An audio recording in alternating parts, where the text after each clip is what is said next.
اللہ تعالیٰ نے ان کو صفی کہا، بے وقوف کہا، سفہا کہا. کن کو؟ جنہوں نے پیغمبر پہ ابھی اعتراض کیا نہیں، ابھی کرنا تھا. رب نے ان کو بے وقوف کہا.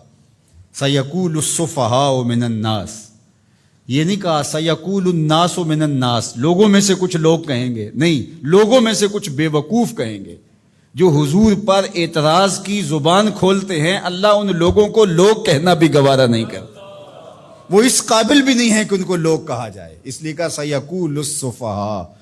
جو رسول رحمت پہ اعتراض کی زبان کھولنے والے ہیں وہ عقل مند ہو کیسے سکتے ہیں؟ اگر علم کا نور ان کے سینے میں ہوتا تو یہ حضور پر تو 100 جان سے قربان ہو جاتے، اور یہ اعتراض کی زبان کھولے بیٹھے ہیں.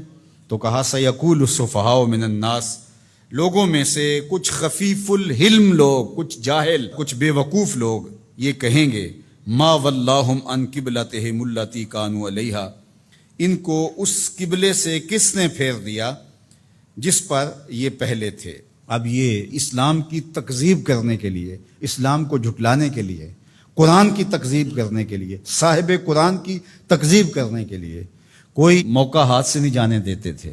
تو یہ موقع تھا نا، اس موقع سے فائدہ حاصل کرتے. قرآن نے کہا تھا بے وقوف یہ کہیں گے تو یہ نہ کہتے. قرآن نے کہا تھا کچھ بے وقوف یہ اعتراض کریں گے، یہ کہتے ہم نہیں کرتے. قرآن نے کہا ہے کہ اعتراض کریں گے، لاؤ کون ہیں جنہوں نے اعتراض کیا. لیکن وہ بے وقوف کاہے کا جو عقل کی بات کر جائے. تو اس لیے اللہ تعالیٰ نے کہا کہ لوگوں میں سے کچھ بے وقوف کہیں گے ما وَلَّاهُمْ عَنْ قِبْلَتِهِمُ الَّتِي كَانُوا عَلَيْهَا، ان کو اس قبلے سے کس نے پھیرا جس پر وہ تھے. ما وَلَّاهُ، وہ چیز کیا تھی؟ یہ ایک سطحی اعتراض ہے. قبلہ کیا ہے؟ قبلہ جائے توجہ کو کہتے ہیں، ایک جہت ہے جس کو متعین کر لیا جاتا ہے. سجدہ قبلے کو نہیں ہے، سجدہ کعبے کو یا بیت المقدس کو نہیں ہے، سجدہ تو رب کو ہے. تو لوگوں کو یکسو کرنے کے لیے ایک سمت مقرر کر لی جاتی ہے اور سب ادھر رخ کر کے بیٹھ کے یکسو ہو جاتے ہیں. میں آپ سے گفتگو کرنے بیٹھا ہوں تو یہاں ممبر رکھ دیا گیا اور آپ سب لوگوں کی توجہ ادھر ہے، لیکن کسی انتظامی وجہ سے یہ ممبر وہاں رکھ دیا جاتا تو آپ سب کی توجہ ادھر ہوتی. تو مقصود کیا ہے؟ مقصود تو کلام سننا ہے، گفتگو سننی ہے. اب یہ ممبر یہاں رکھ دیا جائے یا وہاں رکھ دیا جائے. تو اللہ جل شانہ نے سجدہ تو اپنے لیے لوگوں کو اس کا حکم دیا ہے، لیکن ایک جہت متعین کر دی تاکہ لوگ یکسو ہو جائیں. یہ نہیں کوئی ادھر منہ کر کے کھڑا ہو جائے، کوئی ادھر کر کے کھڑا ہو جائے، ایسا نہیں، ایک جہت متعین کر دی. تو جو سمجھدار ہے وہ تو اس پر اعتراض نہیں کر سکتا کہ ادھر منہ کیوں کیا اور ادھر کیوں کیا. وہ کون کرے گا؟ جو سطحی سوچ کا مالک ہوگا، جو صفی ہوگا، جو بے وقوف ہوگا، وہی اعتراض کرے گا. تو انہوں نے کہا کہ ان کو قبلے سے کس نے پھیر دیا؟ کل، اے محبوب فرما دیجئے، للہ المشرق والمغرب، مشرق بھی اللہ کا ہے، مغرب بھی اللہ کا ہے. یہدی من یشاء الی صراط مستقیم، وہ جس کو چاہے سیدھی راہ کی طرف ہدایت عطا کر دے. مشرق اور مغرب کا کیا تعلق ہے؟ یہ تو اللہ کے ہیں، مشرق بھی اس کا، مغرب بھی اس کا، پورب پچھم اسی کے ہیں، یہ شرق و غرب اسی کے ہیں.